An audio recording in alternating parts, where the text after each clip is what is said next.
Olá, sejam bem-vindos a mais um episódio do podcast Jornada da Mãe.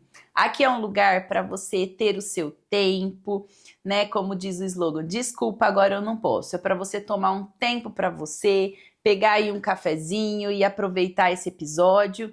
E hoje eu tô aqui com uma pessoa muito especial. Ela é irmã do meu marido, é a Carol.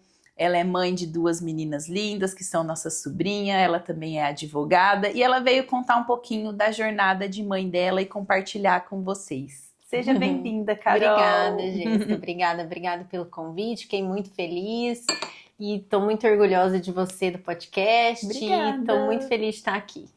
A ideia é cada vez mais a gente compartilhar, porque às vezes a gente acha que cada jornada é única, né? Mas eu acho que o que eu acredito é que a sua jornada pode inspirar, ajudar outras pessoas que talvez passam por questões parecidas, né? Porque todos nós, Sim.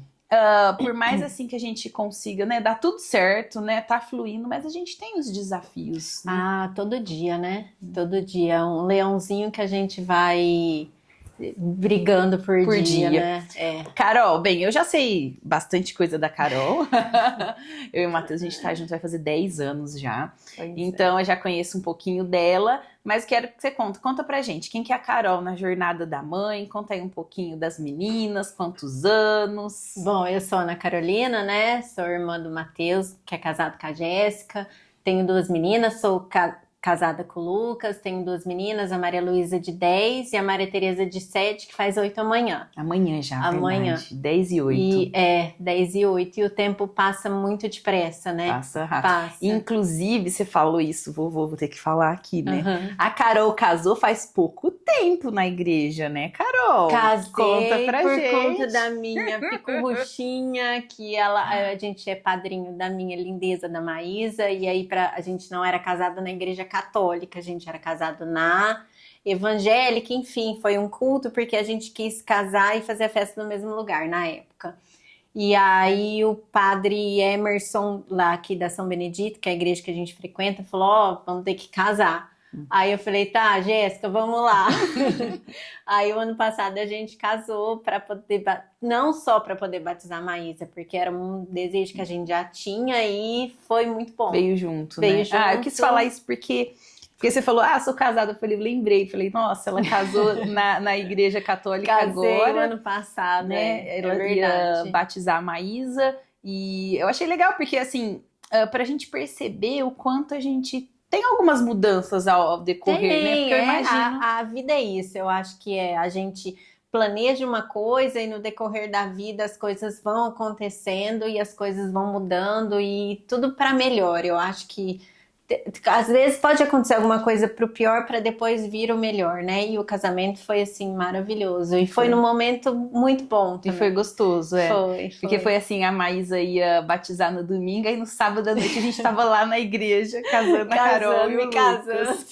E as meninas entrando. E as meninas super felizes de estar participando, né? Eu acho que foi muito bom. Foi maravilhoso. Até para incentivar outras pessoas que às vezes têm vontade e às vezes acaba deixando de lado, né? O padre estava até falando isso domingo na missa, o padre Emerson, que de um ano para cá o casamento aumentou, acho que milhões, você ouviu ele falando? Que milhões casaram na católica em um ano. Casamento, batizado, né? Mas assim, eu respeito, né, a religião de cada um, mas assim, para mim foi muito importante, porque a igreja me ajuda muito a ter força em muita coisa, né? Enfim, e eu acho que é um exemplo legal para as meninas também, né? Porque a gente é o espelho delas, então a gente tendo fé e indo, eu acho que mostra para elas também. Sim.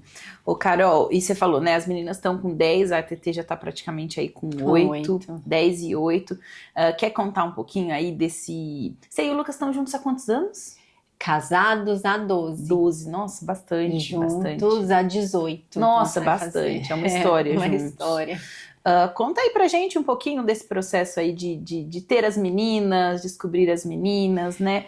E depois também, mais pra frente, até uma questão que eu acho que sua mãe conta muito, né? Vou falando, né? Vou lá na frente, né? Mas é que essa semana passada ou ela falou um pouquinho da gravidez e da esclerose, enfim. Conta um pouquinho aí pra gente.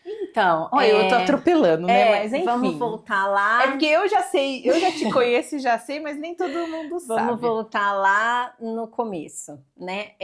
Eu casei, daí 6, 7 meses depois de casada, eu engravidei da Maria Luísa, e aí eu tive a Maria Luísa em 2015, e foi muito tranquilo, assim. A minha gestação foi muito tranquila, o parto também muito tranquilo. Eu tive início de... Como é que fala? Quando você... Eu esperei o sinal para ela poder nascer, né? Entrei em trabalho de parto, mas ela nasceu de cesárea e foi muito tranquilo. Mas ela nasceu muito pequenininha. E tremia muito, né? Com hipoglicemia. E aí na minha gestação, eu tomo remédio antidepressivo, né? E na minha gestação, o psiquiatra falou, Carol, pode continuar, que esse remédio não tem problema. E aí eu continuei, aí ela nasceu muito pequena e tremendo muito, e aí eu ouvi do pediatra dela que ela estava assim por conta do uso da sertralina. E aí, quando você tem um filho, seus hormônios já ficam tudo bagunçado. Eu falei, meu Deus, eu sou a culpada de tudo, né? E aí, mas depois eu falando com o psiquiatra, ele falou que não tinha nada a ver, e ela melhorou e foi ganhando peso, enfim. A amamentação no começo é muito difícil, como para todo mundo. Nasce a mãe, já nasce a culpa, né? No mesmo dia, no meu caso. Na mesma hora, né? No meu caso, no mesmo dia. E aí, depois passou, ela foi crescendo e ela ia mamando no peito, mas eu acabei dando mamadeira junto, porque ela era muito pequena e eu queria que ela crescesse, aquela loucura, né?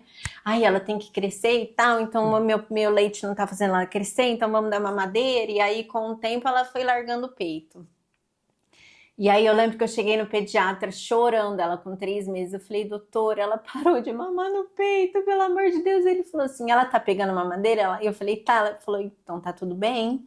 Ela já mamou 3 meses, tá tudo certo. Eu falei, então tá, né, tá tudo certo. E eu sempre fui muito tranquila quanto a isso. Eu nunca fui muito bitolada, pegada, tá tudo bem, tá tudo bem. E o Lucas também sempre me apoiou demais, ele via demais meu sofrimento para amamentar. Ele falava assim, Carol, deixa na mamadeira, qual que é o problema? Eu falei, não sei qual que é o problema. É porque hoje em dia... O mundo fala que é um problema. O mundo fala muito do benefício da amamentação do leite materno, que eu acho que é importante, tem uma certa importância, mas a que custo, né? A que custo que... Tipo assim, será que faz bem? Eu fiquei refletindo esses dias, faz bem a gente amamentar o leite materno? Faz muito. Se a mãe tá bem.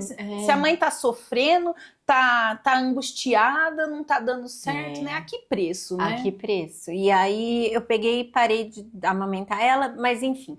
Aí foi bem, ela cresceu super bem e tal, eu me recuperei daquela mágoa que eu tinha do começo, que a culpa era minha de muita coisa, mas não continua a culpa, né? E aí ela cresceu, tudo. A Malu nunca me deu trabalho, a Malu sempre dormiu a noite inteira. A Malu foi uma criança, assim, muito abençoada. E ficou doente depois de muito tempo, de pequenininha, dificilmente ela ficava doente. E aí foi indo, foi passando o tempo. Aí quando ela fez 2 anos, a gente falou, vamos, né, tentar outro, porque... para não dar muita diferença e tal. Então aí quando a gente decidiu, eu logo já engravidei da Maria Tereza. Foi rápido, então. Foi rápido e foi uma gestação muito tranquila. Como já tinha passado algumas coisas da Maria Luísa, eu já sabia da Maria Tereza como seria, né? O segundo é um pouco mais leve, né, Carol? Porque a Malu eu passei mal os 9 meses.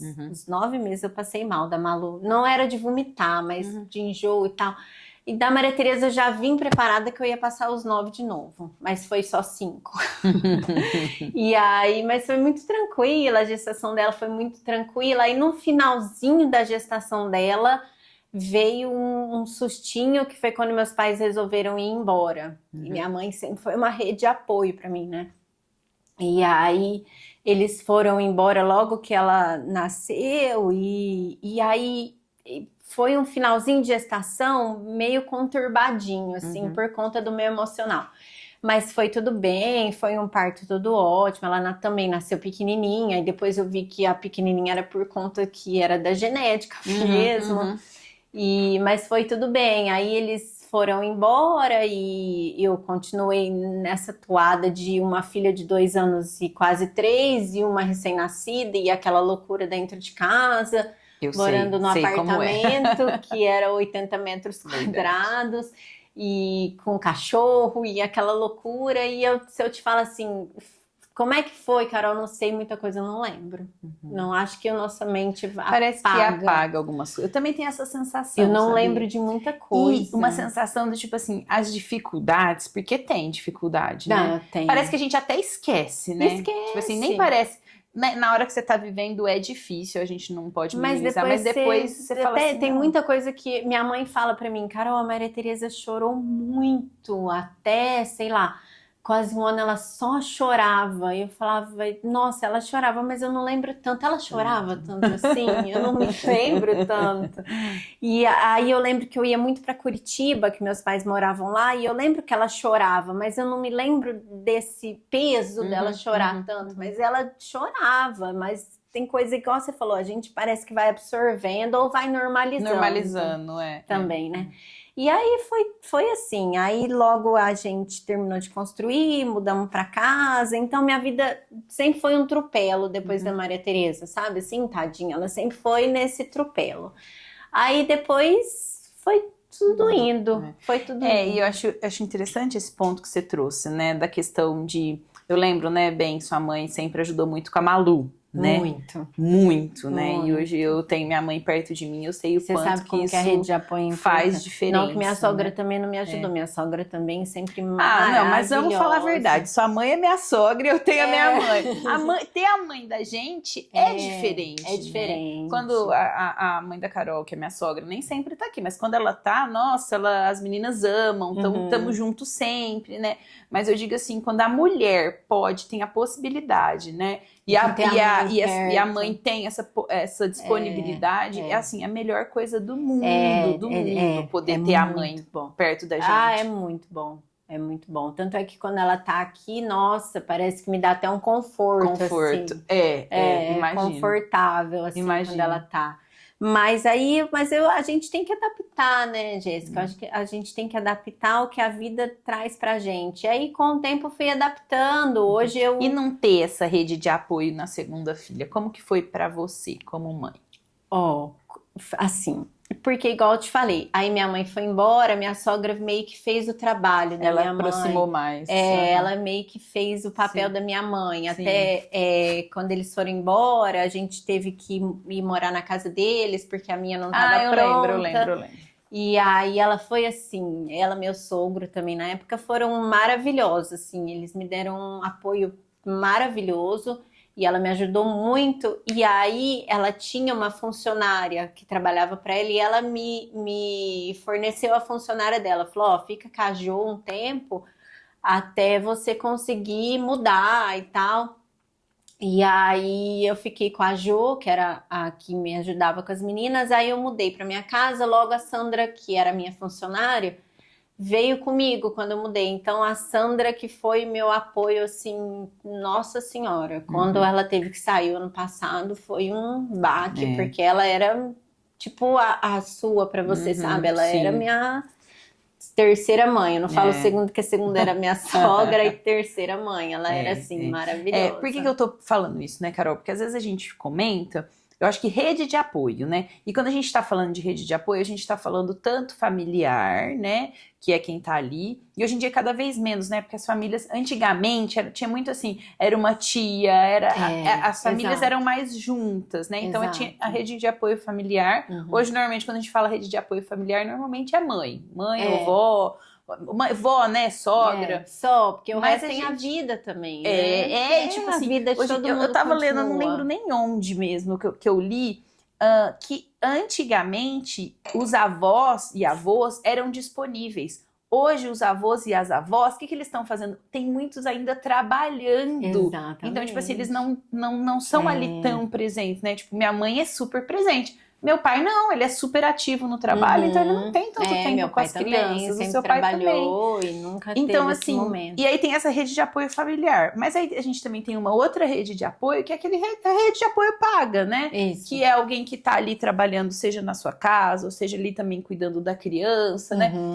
Quanto é ter essa rede de apoio, né? E quem não tem a possibilidade, às vezes busca uma creche, uma escola e algum outro, né? Enfim, existe vários tipos de rede de apoio. Mas quanto sem isso a é rede de apoio né? é bem difícil. Eu sei que tem gente que não tem nenhuma, mas eu não consigo me ver sem nenhuma rede de apoio. É difícil, né? Ainda mais quando às vezes tem muitas mães também que vão para outra cidade, enfim. Tem um ditado que eles falam que acho que é preciso uma aldeia para cuidar e fazer uma criança crescer, né? E é mesmo, a gente precisa desse senso. É um círculo de gente, né? Que tem aquele ditado também que 10 pessoas vendo uma criança, nenhuma tá vendo, né? Mas tem isso também. Aquela coisa, dá uma olhadinha ali pra mim. 10 olhando, ninguém tá olhando. Mas a gente precisa de uma rede de apoio. Mas é igual você falou, igual uma creche também. Alguma coisa, né? Alguma coisa no sentido assim, pra mulher, eu não sei a realidade de cada uma, né? No sentido, se tem que voltar ao trabalho, se tem que cuidar da casa, qual é a necessidade, mas a gente precisa sim de uma rede de apoio, de pessoas em volta apoiando. Exatamente. Até no sentido de também olhando para essa mulher, né? De acolhimento. O que eu tava ouvindo uma entrevista ontem que é muito verdade. Eu lembro que quando eu tive as meninas, a primeira preocupação da minha mãe não era as meninas, era eu. Como você tá? Porque depois que você tem filho, poucas pessoas pensam como você está. Sim. E eu lembro que ela falava, filha, eu quero saber como você tá, como é que foi, como é que você tá. E esse acolhimento é só mãe ou só uma pessoa muito próxima que tem, e você precisa dele, né? E as pessoas vão lá e olham só para criança, só para criança, só para o neném. E esquece de você, e você também tá muito fragilizada. Lógico que sim, né? Existe muito, né, uma mudança, né? Muito grande dentro da mulher, né? Existe toda essa mudança física, de hormônio e tal, mas o mental também, baby blues é real, né? É real, e a gente precisa cuidar muito disso, né? Precisa, e muita gente não fala disso. Não fala, porque é invisível. E hoje na internet... Você sentiu alguma coisa? Senti, mas da Maria Tereza eu não sei, eu não lembro. Não tem memória. Da Maria Tereza eu não tenho memória, mas da Malucinha eu lembro que e o sol ia indo embora, eu olhava na janela assim. Meu Deus, isso eu me dando uma crise de choro, eu também. Uma crise de choro, a hora que tava escurecendo, que eu sabia que a cólica ia começar, ela teve cólica no comecinho, e aí o sol ia indo embora e eu começava a tremer, e suar frio e começava a chorar. Menina do céu, eu lembro que minha médica na época, né, que era a doutora Flávia, ela falava assim, Jéssica, é a hora da bruxa. Eles davam esse nome. A hora da bruxa. Então a minha até. E esses dias eu tava ouvindo. E é engraçado, né? Tipo assim, eu me sentia assim. E, eu não sei, eu vou falar isso porque eu acho que muitas pessoas sentem. Mas não dava aquela sensação assim, não posso nem falar pra ninguém. Sim. Porque olha que ingrata que eu vou ser. Tô aqui com a minha filha. E tinha vezes que tava tipo assim, eu tive com a primeira também. Eu com a Maitê e minha mãe ali do meu lado. Tipo assim, nossa, mas como que eu vou falar que eu tô triste? Como que eu vou falar que eu tô com essa angústia? Sendo que, tipo assim, olha aqui minha filha, maior bênção, saudável, tá comigo. Desse jeito. A gente tem vergonha até de chorar. Não é? Fala, nossa, mas por que ela tá chorando? A menina nasceu super saudável, super bem. Ela tá pegando o peito super bem. Por que ela tá triste? Porque tipo assim, poxa... Né, alguém poderia falar assim, nossa, mas fulano de tal... Sempre tem alguém que fala, não, mas fulano de tal teve filho... sempre tem uma história pior que a sua. E ficou na UTI tantos dias, você tem que ser... E por que eu tô falando isso, né? É claro, né? Vamos lá. Quem, né... Eu não consigo nem imaginar como porque eu nunca passei por isso... Mas imagino que seja muito difícil ter um bebê que fica na UTI ou no hospital e você tem que ir embora pra casa. Difícil. Eu, assim, super, né? Deve ser muito Só difícil. Só que, assim, é um sofrimento diferente, né? Agora, tudo aconteceu dentro do esperado, né? A criança tá com você, só por isso você não pode sofrer. Mas eu acho que são angústias diferentes. Mas o que eu quero dizer, assim, às vezes a gente não se permite. E até entender que existe uma questão ali hormonal, física, que tá acontecendo com você, que te coloca, né? Tem caso de baby É blues. sem você querer o choro, é sem você querer, É, entendeu? é louco. Eu tava ouvindo aquela moça que tem 13 filhos falar que ela, quando teve um dos filhos dela, não sei qual, ela começou a chorar no quarto, olhando o filho dela, a hora que ele acabou de nascer, ela começou a chorar. E o marido do lado, deixando ela chorar, respeitando o momento dela, o médico chegou, aí ela falou assim, ai, doutor, eu tô muito triste porque eu tô chorando e tal. Ele falou assim, você tá chorando na frente das pessoas, as outras 5 do quarto de trás, elas estão chorando dentro do banheiro escondida, porque não quer que ninguém veja que tá chorando. E a gente se sente culpada de chorar, de estar triste. Eu chegava e falava assim, meu Deus do céu, será que era a hora de eu ter filho? Ai, meu Deus, não, eu acho que eu quero voltar no tempo, não vai dar certo pra mim. Aí, ao mesmo tempo, eu parava, meu Deus, me perdoa. Nossa, mas tudo novo pra gente. É muito novo. É muita mudança. Muda tudo. E eu lembro que o Lucas chegava em casa do trabalho e começava a conversar, e eu falava assim, Lucas, eu não sei nem conversar, mas eu não sei que assunto falar. É isso. Parece que porque a gente até perde um assunto, pouco, né? não tenho assunto, porque eu tô alienada aqui dentro de casa e não sei. Nossa, no primeiro eu senti muito isso. Aí eu lembro que eu falei assim, eu vou fazer esquisito? alguma atividade física. Aí eu fui fazer musculação, eu falei assim, não, isso aqui não dá, não consigo. Aí na época eu fui fazer beach tênis, mas eu acho que eu nem sei. Hoje, de fato, eu acho gostoso beach tênis, não tô jogando, mas na verdade eu queria me socializar, entendeu? Eu não queria jogar beach tênis. Você não socializa. E ao mesmo tempo, se você socializa, vem a culpa. Tipo puxa, assim, o que eu tô fazendo aqui? Não posso e meu fazer filho tá em isso. casa. Exato, eu lembro que minha mãe, logo que eu tive a Malu, ela falou assim, filha, a hora que eu já podia dirigir, ela falou, vai fazer a unha. Eu falei, o quê? Ela falou, vai, filha, fazer a unha, você vai se sentir melhor. E eu fui, cheguei no salão, falei, meu Deus, o que eu tô fazendo aqui? Que mãe que eu sou? Minha filha lá em casa e eu aqui fazendo a unha. Mas é porque é a culpa. Eu acho que nasce a mãe, nasce a culpa, isso é muito real. É muito porque real. é sempre. E hoje a minha filha com 10 anos, eu ainda tenho culpas e culpas, a de 8 culpas e culpas, entendeu? Hoje, coisas que a Maria Tereza tem, eu falo, ai meu Deus, é trauma. Porque quando eu tive ela, eu fiquei muito triste, minha mãe foi embora, e aí deve ser algum trauma que ela tem de mim. Mas eu falo assim, a gente pensa essas coisas, entendeu? Não, eu sei, eu sinto também muita coisa que a gente vai se culpando, mas acho que a gente tá aqui fazendo o nosso melhor também, né, Eu Carol? acho que todo dia a gente erra querendo acertar. A gente erra. E assim, a gente não pode querer ter. Eu tenho muito isso, né? Eu brinco, eu falo as coisas, mas eu também tô falando pra mim, né? A gente tem um ideal de mãe, aquela mãe perfeita, que a gente idealiza e tenta ser, né? E sim, a gente tem que tentar fazer o nosso melhor, mas entender que a gente também é humano, a gente vai falhar, né? A gente vai errar. A gente também erra. E as crianças aprendem com a gente, né? Eu tenho estado num momento que eu tenho que falar um monte de vezes pra Maitê, um monte de vezes a mesma coisa. Aí tem hora que eu dou uns gritos, não sei o quê. Tem hora que eu viro pra ela e falo assim, desculpa, não é certo gritar. Tá errado, tá errado. Eu vivo falando, sabe? Porque assim, eu também não quero que ela entenda que gritar é o certo, mas quando eu vejo eu já gritei, e aí quando eu vejo eu já fiz, e enfim. Porque a gente é humano, a gente estoura, a gente erra, a gente tem sentimento também, né? Ontem eu não sei por que aconteceu que a Maria Luísa acordou, e aí eu comecei a falar alguma coisa pra ela, ela falou assim, mamãe, mas eu acabei de acordar, você já tá implicando comigo? Aí eu falei, nossa, é verdade. Meu Deus do céu. E agora eles vão ficando cada vez mais elaborados na argumentação. E a Malu tá entrando na pré-adolescência e eu tô entrando na pré-menopausa. Então os meus hormônios estão muito loucos e o dela também. E aí é uma loucura, porque é um desafio. Tem hora que eu falo pra ela, filha, tem um pouquinho de calma comigo que eu não tô no meu normal. E a Malu é muito compreensiva, né? Eu não posso. A Malu é muito compreensiva. E eu falo assim: você me perdoa, mas eu não tô no meu normal. Porque é isso, a vida é isso. E eles entenderam, eu acho legal isso, no sentido assim, hoje eu não tô bem, hoje não é um bom dia, sei lá, a mamãe tá chateada, porque às vezes a gente tenta esconder no sentido assim, fingir que tá bem e tudo certo o tempo todo, quando não tá, né? Eu acho que isso é importante. A Malu e a Maria Tereza já estão numa fase que eu posso me abrir um pouco com elas, falar, não tô bem hoje, a mamãe já hoje tá meio estressada, nervosa, vamos ter paciência, como eu tenho com vocês também. E aí é muito assim, porque tem que ser essa troca. Claro que no limite delas. Ô, Carol, e como que é hoje as duas, né? Pensando... Ó, eu já tô pensando em conselhos pra mim, né?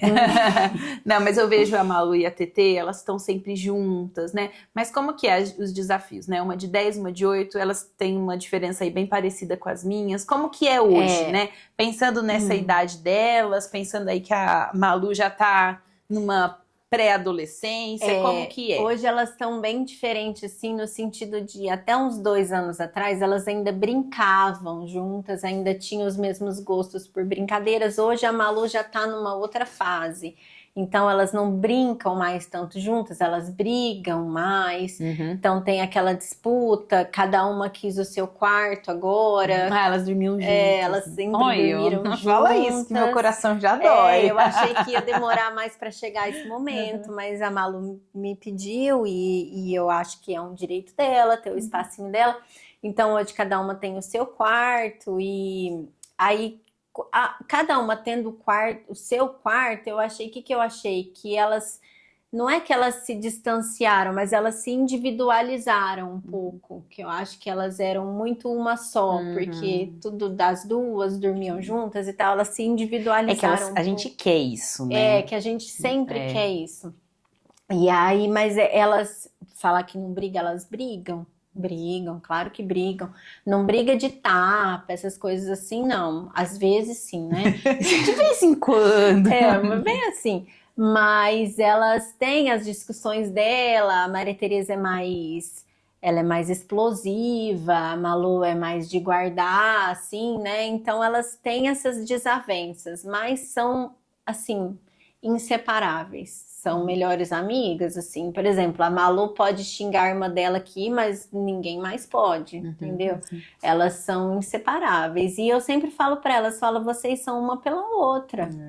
Ter irmão é isso, eu acho que é o apoio, né? Sim, assim, tá junto, se né? não tem ninguém, Eu lembro que um dia eu escutei a doutora Andréia Vermont falando que um galinho você bater aqui quebra, 2 galinhos você bater já é mais difícil de quebrar. Verdade, faz Então sentido. eu acho que irmão é isso, irmão é o seu apoio. Eu falo sempre pra elas, vocês são uma pela outra. Porque normalmente a gente pensa, nossa, quem que você corre atrás? Pai e mãe. Se não for pai e mãe, quem que é? Um irmão, uma irmã, alguém que vai estar junto com você. E tem certas situações na vida que o pai e mãe não tá preparado pra alguma coisa. É verdade. A gente tem um irmão ali, tipo assim, uma idade parecida, um momento de vida. É verdade, exato. é verdade. Então, você já deve ter visto algum post, tipo assim, os 2 primeiros anos são muito importantes, não sei o quê. Aí você fala assim, putz, já errei, já fiz errado, já e agora? lascou. E se não nesses 2 primeiros foi esse caos, daqui pra frente... Então, tipo assim, é uma construção, né? É claro que os 2 primeiros anos são muito significativos na vida de um ser humano, mas ao longo dos anos, né, chegar ali na pré-adolescência, adolescência,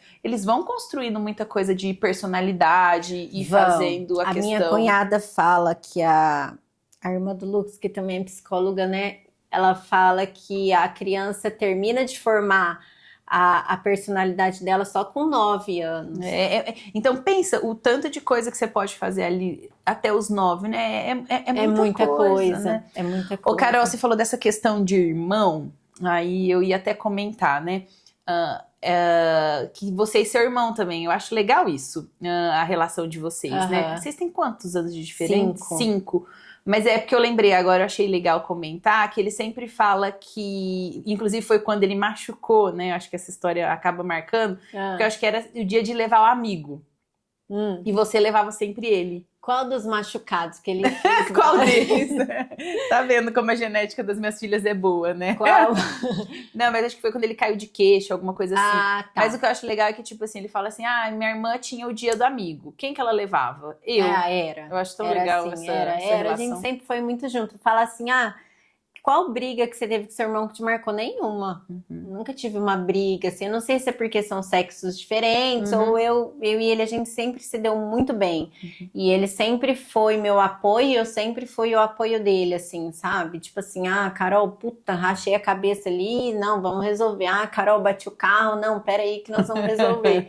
Então a gente sempre foi muito parceiro. Isso sempre. É legal. Não posso falar nada do meu eu irmão. acho legal isso, porque né, o Matheus sempre foi... atentado, né? Nossa, Mas ele sim. sempre falava, nossa, minha irmã sempre me levava no dia do amigo dela. Aí acho que ele estava subindo aqueles negócios assim, né? E caiu, não foi? Sei lá, ele já rachou a cabeça, rachou o queixo, sei lá qual foi o tombo, que foi esse, eu não me lembro qual que foi o tombo. Eu sei que ele já se quebrou inteiro já. Mas a gente se dá super bem. Não, sim, vocês dão, né? E é claro, né? Agora vocês dois estão vivendo aí fases iguais no sentido assim, os dois ali estão com filho, família, né? exatamente. É claro que eu acho que com o conectado. tempo e a gente vai construindo a nossa família, você vai tendo menos tempo, né? Mas a gente vai sempre tentando resgatar, né? Tentando né? A gente tá sempre junto de alguma forma. Exatamente. Eu também tento estar perto dos meus irmãos de uma forma. Até porque eu vejo, né, o quanto a gente quer que os nossos filhos, que são os primos, a gente quer que eles cresçam juntos. Porque os primos sempre vão ser os seus amigos, seus melhores amigos, eu acho. É gostoso. Eu falo isso para as meninas, eu falo, vocês duas e suas primas, que são várias mulheres, né? Eu falo assim, vocês vão ser inseparáveis, assim, vão ser uma pela outra, porque é uma escadinha, percebe? Uma escadinha as crianças, né? Então eu falo, eu acho que as melhores amigas sempre vão ser as primas. Ô, Carol, eu comentei no começo, né? Eu não sei o quão confortável você fica de falar, né? Mas eu acho que é importante falar, porque você teve o diagnóstico da esclerose. Foi, depois das Isso meninas. a mãe tem, né? Acho que quem não sabe, né? Minha sogra, a mãe da Carol, ela tem esclerose múltipla. E aí a Carol agora teve também, né? E eu acho que é importante falar, porque é algo que às vezes as pessoas não sabem muito bem como é. Às vezes as pessoas nem sabem o que é, mas como foi, né? Foi... Minha mãe descobriu tem muito tempo. Você já estava na família quando ela descobriu né? E ela já sabia. Já sabia, né? Mas ela tinha um pouquinho mais velha que eu. Acho que ela tinha uns 43 anos quando ela descobriu na época. Mas eu e meu irmão, a gente já estava grande, já era adulto. E aí voltando para mim agora. E aí ela passou muito mal no começo e teve surtos e tomou vários remédios, enfim. Teve toda uma caminhada aí. Hoje ela tá bem, graças a Deus. Hoje ela tá, graças a Deus, ótima. E você? E aí, como que foi comigo? Eu nunca nem desconfiei, né? Que eu poderia nada, nem passava na minha cabeça, porque eu nunca tive nada, né? Fala assim, Carol, você teve algum surto? Não, nunca tive. Surto, para quem não sabe, quando a esclerose está em atividade, você fica, às vezes, sem sentir alguma parte do corpo ou alguma deficiência, enfim, por um período só, depois melhora. E aí veio a pandemia, e aí eu peguei Covid. E aí, depois que eu peguei Covid, eu tinha uma dor nas costas que não passava. Eu falava, meu Deus do céu, essa dor não passa e tal. Aí o ortopedista falou, cara, faz uma ressonância. Para ver o que você tem nessa lombar, né? Porque não tá justificando a dor. E aí eu fiz a ressonância e saiu lá que poderia ter suspeita de desmielinização. Aí eu fui no médico da minha mãe, que ela tinha um médico de apoio aqui. Aí ele falou, faz outra com contraste. E aí, só que você faz da lombar, você faz da dorsal e da cervical. E aí eu fiz, aí deu, né? Aí eu cheguei e mostrei para minha mãe entrou em desespero, né? E aí veio a culpa dela também. Olha que coisa. E aí, tipo assim, e você sentindo na pele aquilo que você sente, no sentido assim, quando você faz alguma coisa. Exatamente. Aí veio a culpa dela, tanto é que ela tem até, ou carrega isso, que não tem necessidade, mas ela é mãe e eu sou mãe e a gente sabe que a gente carrega. Mas não é uma escolha, né? Ela também não queria ter, assim como ela não queria que você tivesse. E aí eu fui para São Paulo e fiz todos os exames lá e comecei o tratamento. E aí no começo eu não contei para as meninas, elas eram criança e não iam entender e tal, só que eu tinha que ir para São Paulo todo mês para tomar remédio, né? Porque a gente tem que tomar imunossupressor. E aí eu nunca passei mal, né? Assim, Carol, então você teve alguma coisa, por isso que você, né, ficou inválida por Não, nunca tive nada, então não teve por que eu contar para as meninas na época. Nada que mudasse funcionalmente seu dia a dia, né? Exato. E aí eu fui, comecei a ir pra lá todo mês, e aí chegou uma hora que elas perguntaram, mamãe, mas por que você toma tanto remédio, né? E aí eu sentei com elas e falei, ó, filha, a mamãe tem uma doença que não cura, mas o remédio faz com que a doença fica dormindo e tal, não sei o que, não. Beleza, elas levaram numa boa. E aí foi passando o tempo, e aí eu lembro que teve um dia na escola que tinha que levar, os alunos tinham que levar matéria, né? Então, e uma amiguinha da Malu, na época, levou uma matéria de canabidiol, e falando de esclerose múltipla, ela começou a gritar a hora que eu cheguei, mamãe, ela tá falando de esclerose múltipla, que você tem, vem cá falar, que não sei o quê, nananã. Então virou assim, meio que uma brincadeira. E hoje é um passeio para elas ir para São Paulo, para eu tomar remédio, então elas sempre levaram muito na naturalidade. Ah, Carol, te pesa a esclerose? Não, mas eu tenho algumas coisinhas que sim, tipo, coisa física, né? Que me pesa um pouco. Atrapalha na criação das meninas? Não me atrapalha. Mas tem algumas coisas que eu não consigo, igual a gente estava no Rio de Janeiro agora, e aí a gente foi andar de patinete e eu não conseguia puxar o patinete porque eu não tinha força na perna. E aí a Malu começou a ficar, mamãe, vamos. Eu falei, filha, me perdoa, mas eu não consigo. E aí ela entendeu super bem, mas são coisas que tem hora que fala, puxa vida, por que eu não consigo? E que como saco. que é? Eu sei que é uma pergunta difícil, mas como que é isso pra você, né? Porque às vezes a gente não conhece, mas tem muita mãe aí que tem um diagnóstico de esclerose e é mãe, como Ou que de é alguma isso? outra coisa, né? Como que é isso dentro de você, sendo mãe? Ô, Jéssica, pra mim, eu vou te falar muito a verdade, pra mim é muito tranquilo. Por quê? Por 2 fatores. Primeiro, porque eu tenho minha mãe de exemplo e ela tá Nossa, super eu pensei bem. isso. Sua mãe é um exemplo, ela é Entendeu? maravilhosa. E ela tá super bem, super bem. E eu lembro que quando a primeira consulta minha com o médico foi a pergunta que ele fez. Ele falou, sua mãe tá bem? Falei, minha mãe tá super bem. Ele falou, então você vai ficar bem. Então eu tenho ela como exemplo, então pra mim é muito tranquilo levar a esclerose, sabe? Ah, você tem medo das meninas terem alguma coisa? Tenho, mas eu tá fora do meu controle. É verdade.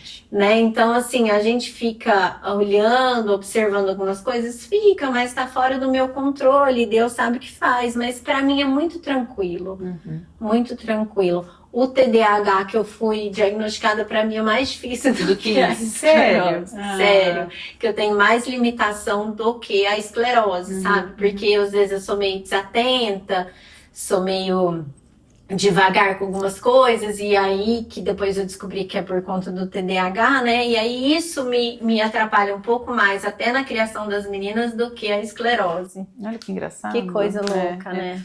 Mas eu acho que tem muito a ver com isso, né? O fato da sua mãe ter esclerose Eu acho múltipla. que é por isso que eu levo muito leve. E quem conhece sua mãe sabe, ela é uma pessoa super ativa, ela é. Tá sempre fazendo Pra um monte de cima, coisa, pra cima, positiva, ela não para, né? Não reclama, dificilmente.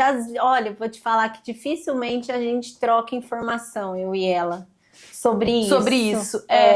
Tipo assim, mãe, eu tô sentindo isso, você também sente? Muito difícil. Porque eu não quero levar preocupação pra ela e ela também não quer me trazer preocupação. Porque, tipo assim, ela não quer. Você não quer levar pra ela, ela também não quer. Olha que coisa. Então, assim, é muito leve pra mim. Para as meninas também é muito leve. O Lucas também sempre foi muito maravilhoso comigo. Então, assim, me levou nos melhores médicos, nos melhores lugares. Então, assim, pra mim é muito tranquilo. Porque assim, muito tranquilo. Eu acho que ter a mãe como exemplo, eu acho que é fantástico, né? Porque a gente poder fazer o melhor pra eles. Pra né? você ver como que a gente é o espelho sempre. Sempre, né? Você olha pra sua mãe, e é muito isso, né? É muito isso, exatamente. É assim mesmo, mas é isso. Então não foi um desafio pra mim. As coisas do dia a dia são mais desafiadoras, os acontecimentos que a gente passa na vida são mais desafiadores na criação de um filho do que a própria doença, por exemplo. Entendeu? Porque às vezes você quer blindar a criança de alguma coisa e tem hora que não tem jeito, como da doença também. E eu acho legal isso que você falou, né? Falar de acordo com aquilo do que a criança precisa saber, né? Não antecipar tem as coisa que não coisas precisa e das saber. formas que precisa. Em algum momento ela vai saber e vai entender realmente o que é de fato a doença, mas por enquanto, né?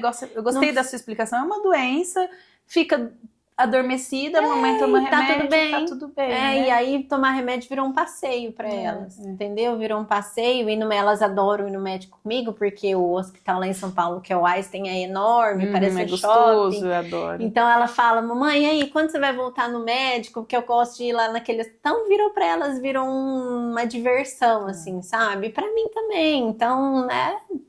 A vida é isso, né? Tem que fazer desse... A vida é isso, a gente vai tocando. E eu sou muito tranquila, né, Jéssica? Você é de boa. Eu sou muito tranquila. Então, pra mim, é nada é um problema, assim, que não pode ser resolvido. Acho que é algo da sua mãe, porque o Matheus, ele também, ele é pra frente, ele tem que resolver e vamos fazer. Tá aí, vamos resolver e vamos fazer. E é isso. Carol, eu queria te agradecer. Obrigada por ter compartilhado sua jornada. Eu sei que a gente tá sempre junto conversando, mas tem coisas que às vezes a gente até acaba não conversando, né? É verdade, não dá tempo. Não dá tempo. Obrigada por ter compartilhado sua jornada, por estar aqui. Se eu falei demais, vocês me imagina! Eu acho que tudo serve pra como inspiração, e às vezes alguém a gente nunca sabe o que todo mundo tá passando, então sua história pode servir de inspiração para outras pessoas. Exatamente. E eu tô aberta aí, né, para quem tiver alguma dúvida, alguma coisa, tipo, Carol, descobri alguma coisa assim, né? Sim, Porque hoje em dia as doenças, infelizmente, estão aparecendo com mais e a gente às vezes fica sem saber o que fazer. Ou entra em desespero, e a vida é isso, temos que tocar. Obrigada, amei. Obrigada, viu? Esse foi mais um episódio do Jornada da Mãe. Ele está disponível no Spotify e também no YouTube. Aproveita e se inscreve no nosso canal. E eu espero você até a próxima.